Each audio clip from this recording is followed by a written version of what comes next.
என்னோட லட்சியத்தோட போயிட்டு இருக்கேன். நான் அதை சாதிக்கணும். என்னை யாராலையும் நிப்பாட்ட முடியாது. பெண் ஒரு இண்டிபெண்டா ஃபீல் பண்ணணும், சுதந்திரமா ஃபீல் பண்ணணும் அப்படின்னா யாரை நம்பியும் இருக்கக்கூடாது. ஒரு பெண் என்னைக்கு தான் இண்டிபெண்டா சுதந்திரமா சம்பாரிச்சு ஒரு நிலைக்கு வர்றாங்களோ அன்னைக்குதான் அவங்க முழு சுதந்திரமா இருக்கிறாங்க. அன்னைக்குதான் அவங்களுக்கு சொசைட்டியில மரியாதை கிடைக்கும். சொசைட்டியில என்ன, நம்மளுக்கே நம்மளை அப்பதான் பிடிக்கும்.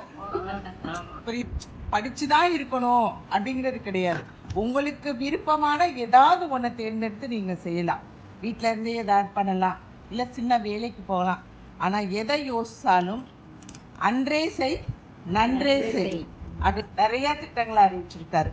விலை இல்லாத சிலிண்டர், தங்கம் கொடுக்கப்படும். அந்த பட்டு புடவை ஏனோ தானான்னு இல்ல, முகூர்த்த புடவை எடுத்தா எப்படி எடுப்பீங்களோ அதே மாதிரி உங்களுக்கு தளபதி பண்ணி தருவேன்னு சொல்லிட்டாரு.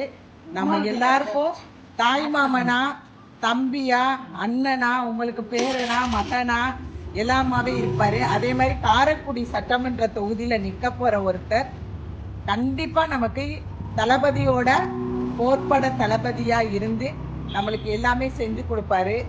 கண்டிப்பா நம்மள ஒருத்தரா இருப்பாரு. அவரு நம்ம தேவைகளை நிறைவேற்றுவாரு.